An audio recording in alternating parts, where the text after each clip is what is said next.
설 명절이 됐습니다. 우리도 구정 명절이 되었죠. 예수님은 설이 아니죠. 명절이에요. 근데 이게 어떤 명절인지 모르겠는데 학자들은 유월절 아니겠냐 이렇게 얘기를 하더라고요. 여튼 성경은 유월절이라고 하지는 않으니까 명절이 되었어요. 그럼 어디로 올라갑니까? 우리는 큰 집에 가죠. 약간 큰 집, 아니면 뭐 할아버지 할머니 뭐 이렇게 가죠. 유대인들은 어디로 갑니까? 명절이 되면 예루살렘으로 가요. 예수님도 예루살렘에 올라가셨습니다. 그랬는데 2절에 이렇게 기록해요. 예루살렘에 있는 양문 곁에 히브리 말로 베데스다라 하는 못이 있었는데 거기 행각 5이 있고. 굉장히 요한이 자세히 기록하지 않았습니까? 왜 이렇게 자세히 기록했을까요? 양문이라고 있어요. 양문, 양의 문, 양문. 여기 뭐 스데반의 문 이렇게도 불러요. 우리 갔던 거 기억하십니까? 스데반의 문, 뭐 이렇게도 부르기도 하고요. 이곳에서 끌려 나와서 스데반이 순교당해서 스데반의 문, 양문 뭐 이렇게 불러요. 양문. 정확하게 기록하고 있습니다. 양문 곁에 뭐가 있어요? 베데스다라는 연못이 있는데 그리고 또 뒤에 보면은 거기에 38년 된 병자가 있더라.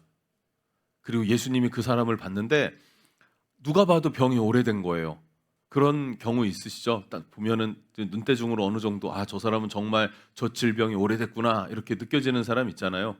그런 모습을 하고 있었어요. 가장 그 가운데에서도 어려워 보였던 사람. 근데 요한은 그 사람이 38년 된 병자였다라고 정확하게 기록을 하고 있습니다. 요한이 이렇게 정확한 위치와 정확하게 그 상황을 기록한 이유는 뭘까요? 이것은 전설 같은 얘기예요. 그냥 설화 같은 이야기예요. 사건이에요. 그런데 설화가 아니다. 그냥 이야기가 아니다. 지어낸 게 아니라 예수님께서 실제로 행하신 사실이다라는 것을 보여주기 위해서입니다. 예수님은 사실이십니다. 예수님은 실제이십니다. 우리의 삶에 그렇게 실제로 다가와 주시는 분이세요. 그 주님을 사모하는 마음으로 나갈 수 있기를 축복합니다.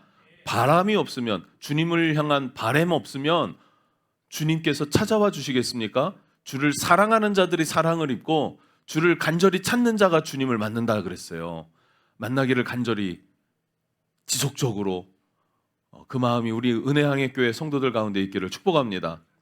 처음 은혜를 받은 게 중학교 1학년 여름이었던 것 같아요. 근데 하나님을 만난 건 아니었고 하나님은 분명히 있긴 있구나. 나도 만나고 싶다. 이 간절함이 계속 있었어요. 그리고 3년 후에 만나게 됐어요. 예수님을. 여러분, 간절함이 지속될 수 있기를 축복합니다. 주님께서 만나주신다는 사실이죠.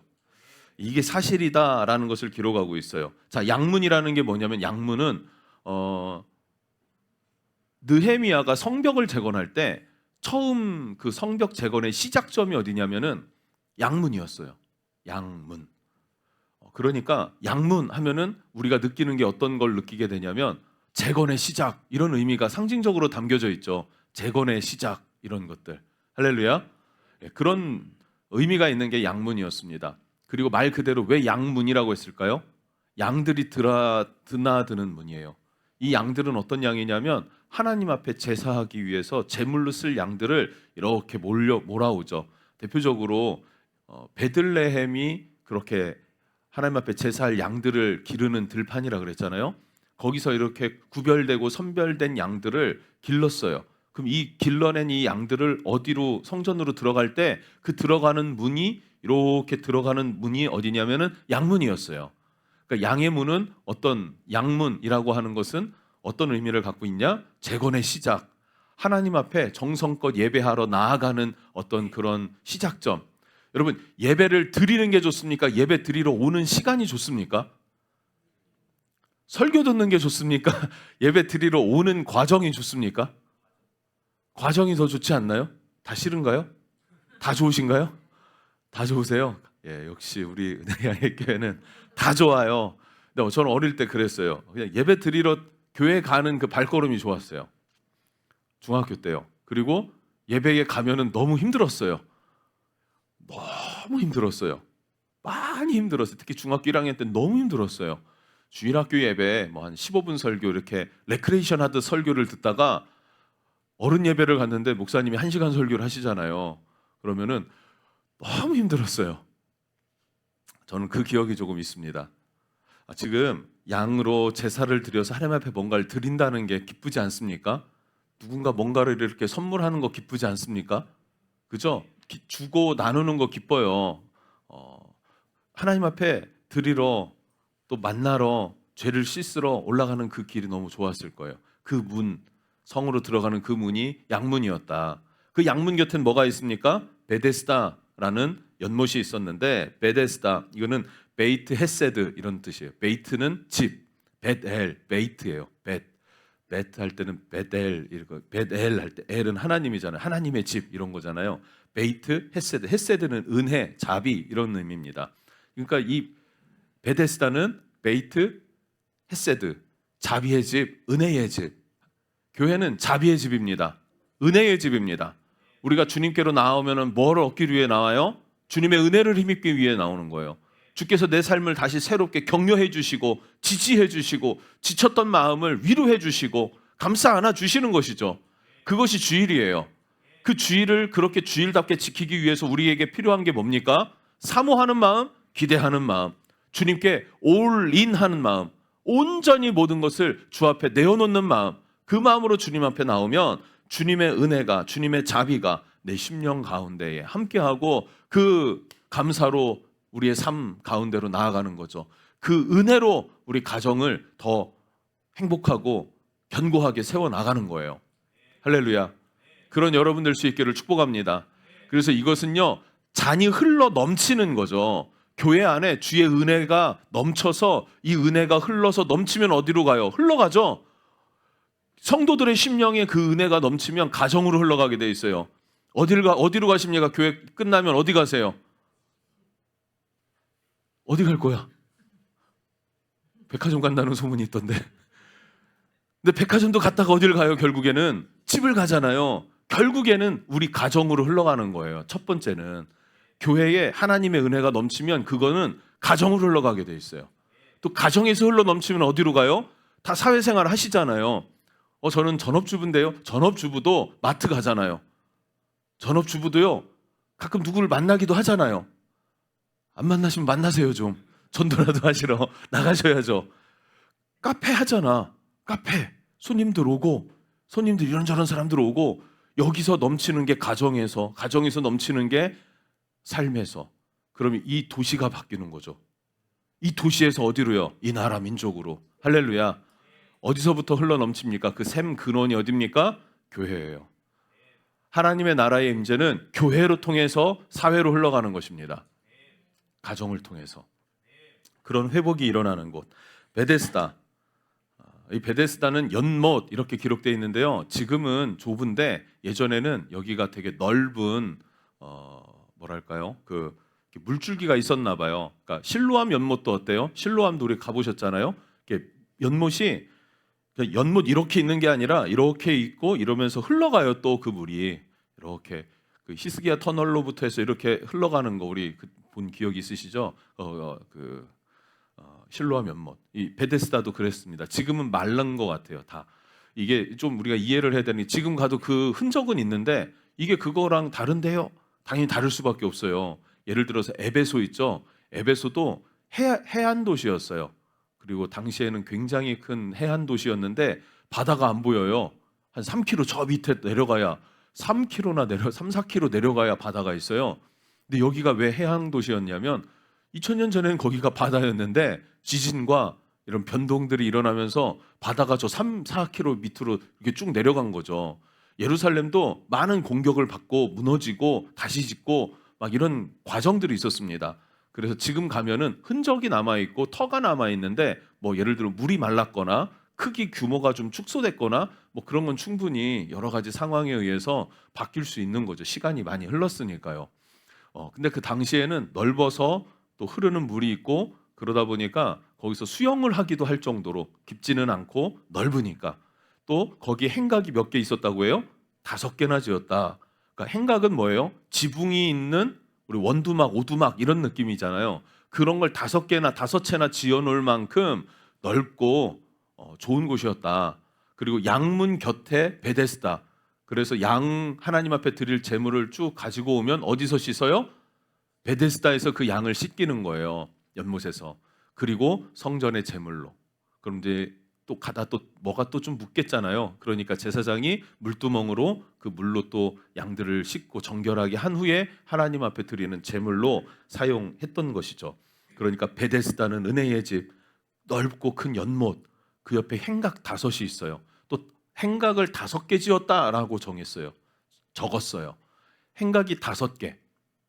5라는 숫자의 의미가 있습니다. 이건 풍성함을 의미하는 건데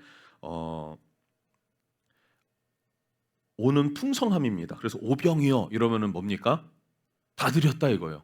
하나님 앞에 다 드렸다. 근데 오병이어는 큽니까? 작습니까? 작은 지완이 도시락이에요. 그런데 그 정도의 도시락이지만 작은 거지만 하나님 앞에 다 드리니 그것이 뭐가 됩니까? 5천 명이 먹고도 남는, 남자 장정만 5천 명이 먹고도 남는 것이 되었다. 이런 이야기. 그러니까 5라는 숫자는 풍성함. 그거 기억하십니까? 요셉이 총리가 됐고 모든 나라들에 기근이 임했어요. 그러니까 요셉의 형들도 양식을 구하러 애굽에 왔습니다. 요셉 앞에 무릎을 꿇었습니다. 요셉이 형들을 시험하면서 선물을 줘요. 하나씩 줬는데 베냐민에게는 5배를 줬다 이렇게 기록해요. 왜 5배를 줬을까? 라는 거죠. 5라는 숫자의 의미가 뭐라고요? 다 주었다. 풍성하게 주었다. 그러니까 자기의 친형제잖아요. 나머지는 배다른 형제들인데 베냐민은 요셉의 친형제, 친동생이었어요. 그러니까 다 주고 싶은 마음을 표현했다. 이렇게 우리가 해석할 수도 있는 것 아닙니까? 5라는 숫자는 뭐라고요? 그래서 풍성하다 이런 거예요. 정리해 보면 이 베데스다는 뭐예요? 양문 곁에 있는 아주 좋은 거죠. 양문 뭐예요? 시작, 재건의 시작.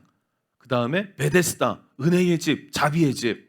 그리고 행각이 5, 풍성하고 뭐 더 이상 부족함이 없는 이런 상태. 그곳이 어디라고요? 베데스다라고요. 너무 좋은 걸 다 끌어다 모아놓은 것. 그곳이 베데스다. 그래서였는지 전설이 있습니다. 천사가 와서 물을 떠가면 첫 번째로 들어가는 사람은 그 병이 어떤 병이든 낫는다는 전설이 있었어요. 실제는 아닐 거예요. 왜냐하면 나섰다는 기록은 없으니까. 근데 물을 떠간다는 의미는 뭐냐면 진짜 천사가 눈에 보여서 와서 물을 떠가는가 이게 아니라 물이 요한복음에 보면은 흔들릴 때가 있다 이러는 거예요. 간헐천으로 생각하면 될 것 같습니다.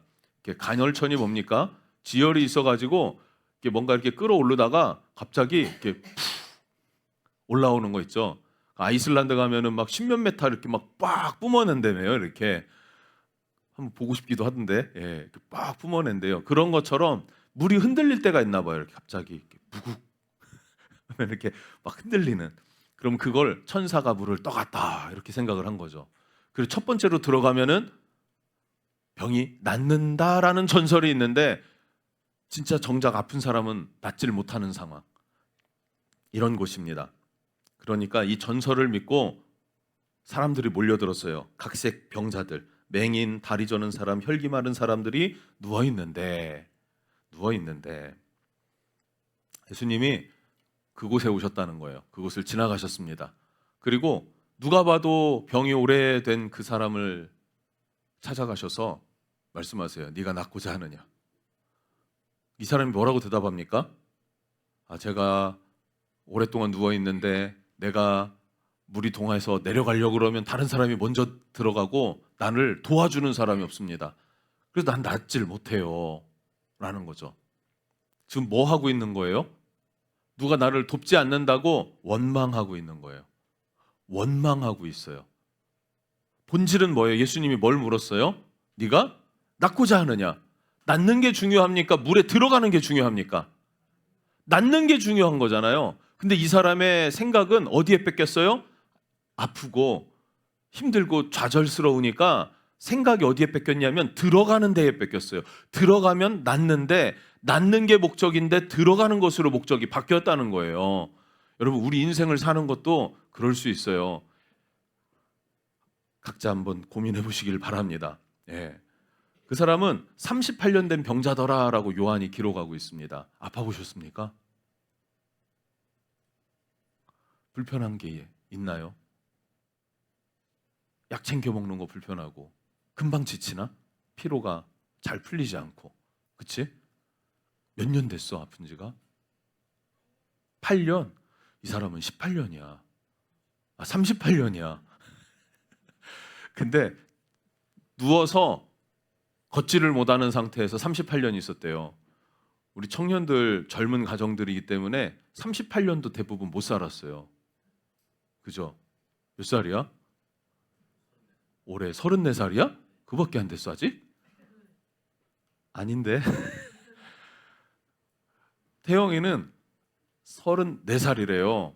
근데 이 사람은 38년을 아파서 누웠었대요. 이 사람 마음이 어떨까요? 아파 보셨습니까? 아파 보실래요? 아파 보면 전도사 때 어른들이 좀 많으셨거든요. 어르신들. 지금은 저를 못 알아봐요. 그래서 그 명예권사추대 뭐 이런 거 하실 때 가서 인사를 했더니 누군지 이렇게 쳐다봐요. 그래서 정전도사예요. 그랬더니 못 알아봤다고 미안하다고 막 이러시더라고요. 막 이렇게 막 손주처럼 해주셨었거든요. 근데 못 알아보세요. 지금은. 근데 그 당시에도 그렇게 건강이 좋지는 않으셨어요. 대신방 때 목사님하고 다니잖아요. 그러면 그 아픈 얘기들을 많이 하시고 매일 그거 기도해 주시고 이런 상황이었어요. 아픈 거, 힘든 거 너무 고통스럽구나. 그때 제가 하나님 치유하시는 하나님에 대해서 되게 뭐랄까 이렇게 궁금했었고 궁금한 게 많았었고 뭐 그랬던 시간들이 있었습니다. 여튼 아프고 그것이 질병이 오래 가면 지치는 거죠.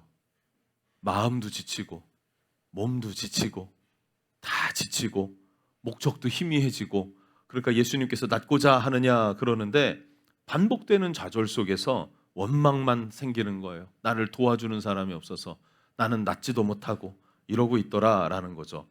그런데 잘 한번 보세요. 물이 동하면 1번으로 들어가는 사람만 낫는데요. 그럼 이 베데스다는 굉장한 경쟁, 얼마나 치열한 경쟁이 있었을까라는 거죠. 그죠? 중풍병자가 누워 있어. 근데 갑상선이 안 좋아서 나도 낫고 싶어. 누가 더 중한 병이야? 그 사람이지? 그럼 들어갈 거야? 그 사람 도와줄 거야? 선뜻 도와줘야죠라는 게 안 나오지? 여러분들은 나오십니까? 하다못해 종기 만났어도 내 종기가 빨리 나서야지 하고 들어가시지 않겠습니까, 여러분? 사람이 그런 거 아니에요?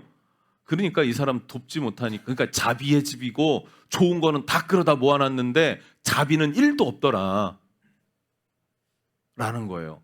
근데 더 심각한 건 뭐냐면 그렇게 해서 낫는다더라 이러지 나았다라고 하지 않습니다. 확실한 게 아니에요. 확실한 것도 아닌데 사람들은 아프고 지치고 힘드니까 지푸라기도 잡아야 되잖아요. 그 심정으로 거기 나가 있는 사람들이 얼마나 안쓰러웠었겠어요. 주님은 그래서 그를 찾아가 주셨고 그 사람을 만나 주신다라는 거예요. 세상이 베데스다와 같지 않습니까? 세상에서 이걸 다 이룰 것 같아요. 이렇게 하면 뭐 돈을 벌면 뭐가 생기면 사회가 뭐가 발전하고 발달하게 되면 다 행복해지고 다 완전해질 것 같아요. 그렇습니까? 그렇지 않다는 것이죠. 그렇지 않음을 우리는 계속 경험하고 가지 않습니까? 암도 거의 정복했다며요. 암도 거의 낫는다며요, 요즘에. 그죠? 근데 또 다른 병이 막 일어나는 거 아니에요? 또 못 고치는 병들은 계속 생기는 거 아닙니까? 뭐 한 가지 병이 있어요. 그러니까 이게 계속 돈다는 거죠. 세상은 완전하지 않다는 것이죠. 그럼 그걸 인정해야 돼요, 여러분. 그리고 세상에서 만족을 찾으려는 모든 시도들은 헛되다라는 것을 주님은 이 베데스다 사건을 통해서 말씀하시는 것 아니겠습니까? 한번 잘 기억해 보실 수 있으면 좋겠습니다. 실체가 없는 것은 따르지 마십시다. 실체는 어디에만 있냐면 말씀에만 있고 예수 그리스도에게만 있는 거예요. 그분만이 실체가 되세요. 왜냐하면 그분이 오셔서 뭐라고 합니까? 8절에 같이 한번 읽어볼게요. 시작. 예수께서 이르시되 일어나 내 자리를 들고 걸어가라 하시니. 아멘. 예, 세상은 은혜와 자비를 말하면서 실상은 뭐예요? 개인주의의 경쟁적인 세상에 피로하고 피곤하고 그런 세상이에요. 현실이 그래요. 그런데 주님은 뭐라 그래요? 내 자리를 들고 일어나 걸어라. 그러니까 이 사람이 일어나 걷더라는 사실이죠. 할렐루야. 주님만이 소망이 되신다. 자, 이것이 세 번째 표적입니다. 요한복음의 첫 번째 표적은 뭐였죠?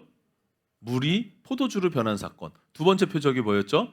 왕의 신하의 아들을 살리신 사건. 이거는 세 번째 표적입니다. 표적이 뭐라 그랬죠?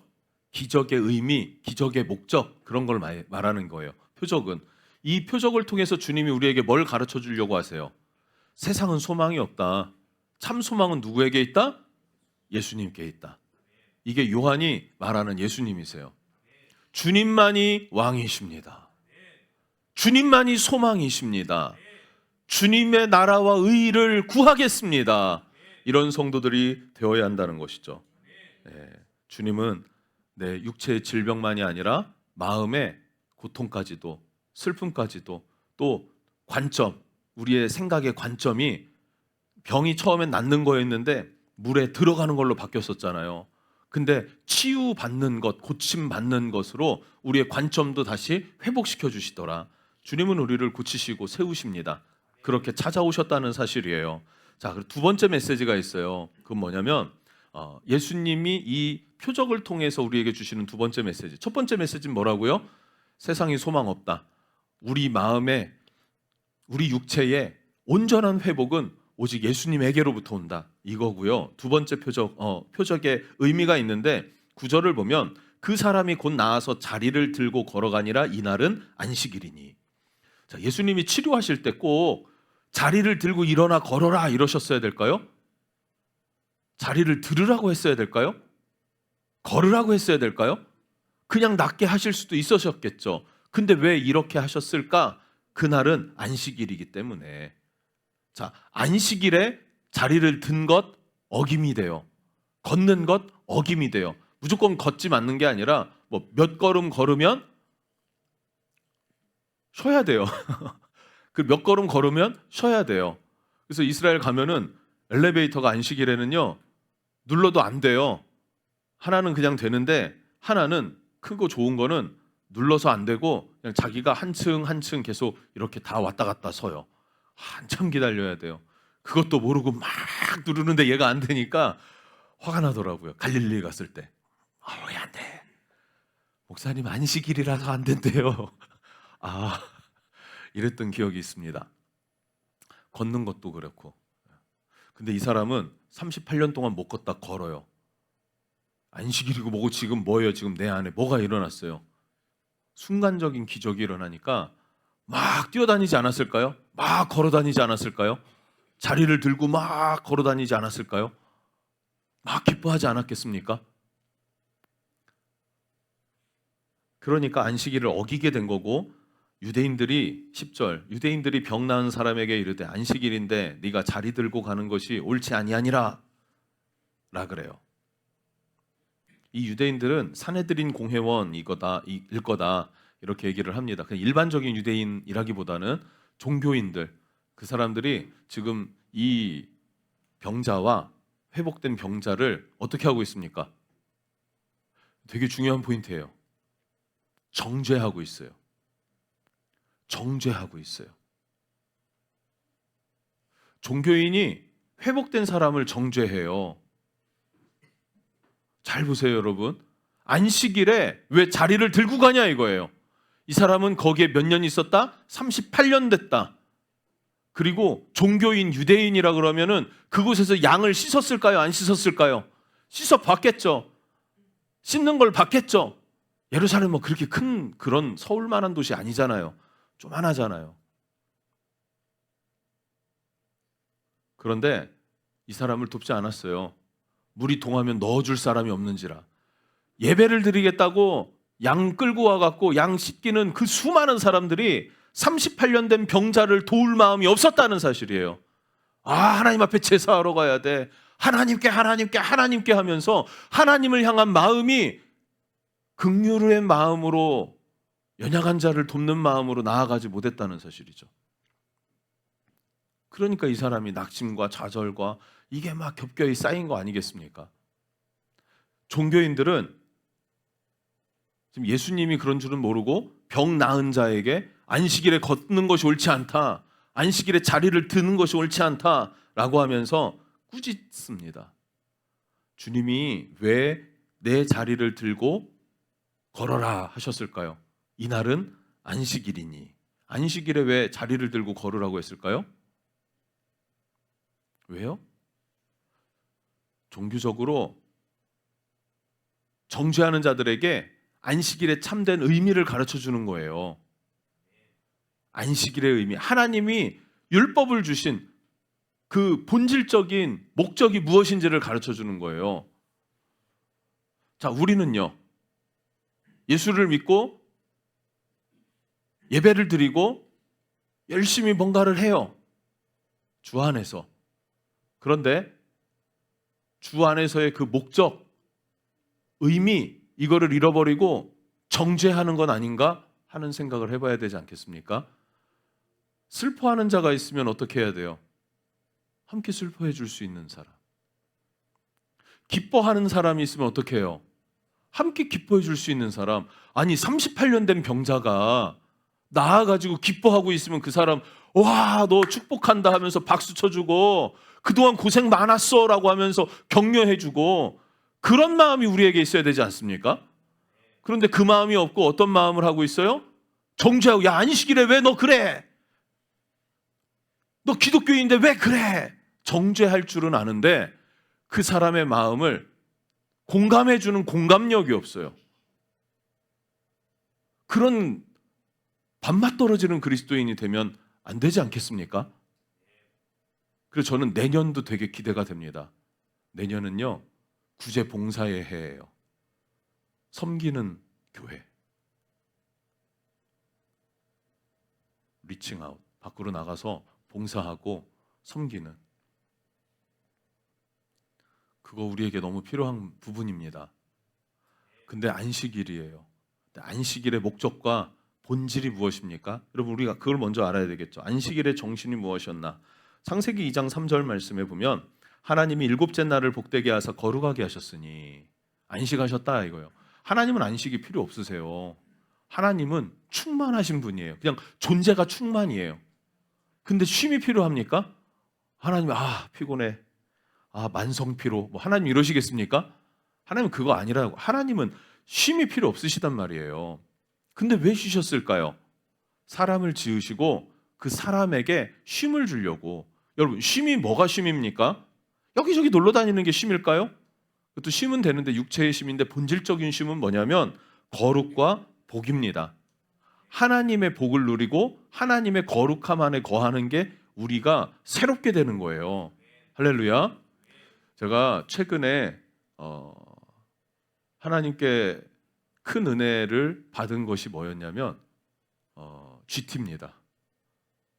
진짜 GT를 아마 제 그냥 혼자 생각이고 그냥 하는 얘기인데 그 저자보다 제가 더 많이 볼지도 모르겠다 이 생각이 들었어요. 나중에 아마 우리 그 만나게 될 수도 있겠다는 생각이 들더라고요. 우리 그 일본 선교사님이 거기 파송교회시니까. 그러면은 목사님은 GT를 얼만큼 보시면서 말씀 준비하세요? 이렇게 한번 물어보고 싶어요. 제가 정말 GT 준비, 여러분 내일부터 GT 금요일, 토요일까지 쭉 있습니다. 다 녹화해놨어요. 꼭 보셔야 됩니다. 정말 힘들게 준비했고 정말 어렵게 녹화했어요. 근데 말씀을 계속 보고 듣고 정리하고 이러고 해요. 그러면 정말 GT 이거 하는 거 묵상할 때도 하고 또 새벽에 나눌 때도 하고 또 이제 그거 할 때 그거 준비할 때 또 다른 많은 자료들도 찾아봅니다. 그냥 GT만 갖고 내가 그냥 묵상하고 그냥 이렇게 해야 돼 하라는 거구나 이렇게 정리하지 않는단 말이에요. 녹화할 때도 여러 번 반복돼요. 중간에 말 이렇게 이런 것들이 끊어지니까 뭐 이렇게 발음이 잘못 새거나 이럴 때 다시 할 수밖에 없어요. 편집점을 잡고 해도. 그러니까 정말 반복 많이 하게 됩니다. 그리고 CBS 칼럼 쓸 때도 이거 가지고 칼럼 쓰고 있고요. 주일 설교도 지금 그거 하면서 다시 해요. 새벽에 한 것도 그대로 할 수는 없잖아요. 그러면은 성도들이 다 그냥 이러고 있더라고요. 그래서 더 찾아봅니다. 계속 찾아보고 계속 찾아보는데 복이에요, 이게. 왜 그러냐면 내 안에서 그 솟아나는 샘물이 여기 있구나라는 게 GT를 통해서 경험되더라고요. 사마리아 여인이 회복되는데 내가 처음 예수님 만났던 그 기분이 그때의 그 공기가 훅 살아나는 거예요. 킹덤 갔을 때 기도를 하는데 내가 어릴 때 기도가 막히면 이렇게 기도하면서 뚫고 나갔었지 했던 그 기도에 했었던 그 영적인 어떤 분위기, 내가 항상 하나님 앞에 그렇게 다시 일어섰던 영적인 루틴 이런 것들이 확 생각이 나더라고요. 기억나게 하시고 이끌어 주시고 했던 그 모든 것들이 뭐예요? 말씀이었다는 거예요. 말씀이 뭐라고요? 요한복음 1장에 말씀은 예수님이라고 요한이 말하잖아요. 그래서 말씀이 육신이 되어 우리 가운데 거하셨다라고 했을 때 예수가 우리 가운데 거하셨다라는 거잖아요. 육신을 입고 우리 가운데 찾아오셨다. 말씀은 예수님이다. 말씀을 계속 읊조리고 먹게 되니까 말씀이 내 안에, 내가 예수 안에 연합함, 하나됨. 그러니까 그 열정이 어디로 일어나냐면 교회로 쏟아지게 되더란 말이죠. 제 안에 뭐가 일어난 거예요? 복이 임한 거고 주의 거룩함이 내 심령 안에 세워지기 시작하는 것이죠. 말씀이 능력인 줄로 믿습니다, 여러분. 예수님께서 그렇게 안식일은 어떤 날이다? 복되고 거룩하게 하시는 날. 우리의 심령을 복되고 거룩하게 하시는 날이라는 사실이에요.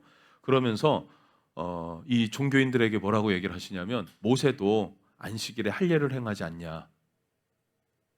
할례가 뭡니까?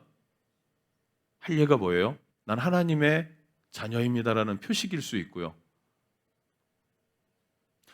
그런데 예수님은 뭐라고 말하냐면 나는 한 영혼의 온몸을 깨끗하게 하였느니라. 그러니까 예수님이 이 병자를 고치시고 자리를 들고 걸어라 하신 것이 합당하다는 거예요. 그러면 이 종교인들은 왜 정죄하는 사람만 됐고 함께 기뻐하고 즐거워하는 공감하는 그 능력은 잃어버렸습니까? 그렇게 밥맛 떨어지는 사람들이 되어버렸을까요? 내 자아를 꺾지 않아서 그래요. 내 생각과 경험을 꺾지 않아서 그래요. 나는 오는데 너는 틀렸다 이거잖아요. 아니에요. 사람은요. 나는 옳고 너는 틀리고는 없어요. 주님은 옳고 우리는 다 틀려요. 항상. 그렇지 않습니까? 아무리 잘하려고 해도 우리는 한계가 있더라고요. 그거를 인정하고 주의 말씀 앞에 거하는 삶, 이게 우리에게 필요하단 말이죠. 지난 주중 요 얘기만 하고 좀 마칠게요. 지방의 목사님들을 좀 많이 뵀어요. 지난 한 주간 동안. 근데 어떤 한 목사님이 과거 개척한 얘기를 해주시면서 지하에서 개척을 했는데 사람이 없었고 이제 뭐 어른들 몇 분 계셨대요. 그곳에 이제 담임으로 가신 거죠. 전도사 때. 주일 학교부터 전도를 했고 아이들이 많이 왔대요. 그리고 아이들과 함께 하면서 또 한 성도 한 사람 이렇게 누가 들어왔을 때 그 사람이 낯설지 않게 아이들이 있으니까 앉아서 같이 예배 드릴 수 있었다는 거죠. 전도를 해왔대요. 그리고 예배 오세요. 그럴게요 하고 왔는데 목사님, 사모님, 그 사람, 전도 당한 사람 이렇게 셋이 앉아 있으니까 이 사람이 되게 부담스러웠나 봐요. 그렇게 떠났는데 아이들을 채워놓고 그분이 오니까 그분에게만 집중되지 않고 야 조용히 해, 뭐해, 뭐 이렇게 야 고개 들어 정훈이 막 이러면서 이런 거 하잖아요. 그러니까 그 분위기 속에서 이 새로 오신 분이 덜 낯설었나 봐요. 그러니까 적착하고 뭐 이런 분위기가 됐대요. 근데 애들이 또 금방 크잖아요. 이렇게 금방 크니까 아이들이 이렇게 같이 모이고 하는 게 너무 좋고 교사들도 생기고 뭐 이렇게 성장을 했었던 얘기를 하시는데 방학이 되면 주일 예배나 새벽 예배나 인원 차이가 없었대요. 다들 그냥 교회 오는 게 좋은 거예요. 교회 오는 게 즐거웠던 거예요. 행복했던 거예요. 그러니까 그냥 다 왔다는 말이죠. 너무나 좋았었대요. 이렇게 그렁그렁한 눈빛으로 그런 얘기를 하셨어요. 여러분은 어떻습니까? 교회 오는 게 즐거우신가요? 행복하신가요? 근데 어떻게 일주일에 한 번 오십니까? 라고 말하면 또 이제 제가 그 밥맛 없는 유대인이 돼버리는 건데, 2년 동안 기도하고 있는 게 뭐냐면 우리 교회가 그런 교회 되게 해주십시오라고 기도하고 있어요. 우리 교회가 그런 교회 됐으면 좋겠습니다. 오는 게 좋고 교회가 즐겁고 뭔 없는데 그냥 교회 오는 거예요. 왜 왔어요? 그러면은 심심해서 왔어요. 이럴 수 있는 교회가 되었으면 좋겠습니다. 그러려면 중요한 게 우리 밥을 해먹고 이런 좀 시설이 있어야 되는데 그게 없는 게 너무 아쉬웠어요. 그래서 작년에 좀 이렇게 고칠 때 엄청 고민을 많이 했는데 수도 시설이나 이런 거, 근데 아직은 공간이 어쩔 수는 없더라고요. 그런데 올해가 그래도 기대가 되는 거는 우리가 소그룹 셀 리더들을 세우고 그렇게 함께 해 나가면 그런 교회가 분명히 될 수 있다라고 저는 믿고 있습니다. 그래서 저도 기도하기 그렇게 하고 있고 또 꼭 그렇게 기도하는 건 아니지만 여러분 같이 우리가 기도했으면 좋겠는 건 뭐냐면 우리 은혜향의 교회가 그렇게 함께 즐겁고 함께 기뻐할 수 있고 또 함께 고통과 아픔을 나눌 수 있는 그런 교회 해달라고 그런 교회가 되도록 기도했으면 좋겠습니다. 사실은 이거는 기도할 문제가 아니라 순종할 문제예요. 그냥 우리가 해버리면 되는 거지 뭘 이런 것까지 기도를 합니까? 안 그래도 기도할 거 많고 한데, 그죠? 그래서 기도는 해야죠. 왜냐하면 그게 야 우리 한번 재밌게 해보자 이런다고 해서 당장 내일부터 야 교회 왔다 재밌다 이렇게 되는 건 아니니까 기도해야죠. 주님이 그 마음을 우리에게 부어달라고. 함께 그렇게 기도할 수 있었으면 좋겠고 그런 교회가 될 겁니다. 예. 교회가 그런 곳이 되어져야죠. 베데스다, 베이트 헤세드. 하나님의 은혜의 집이 되기를 구하십시다.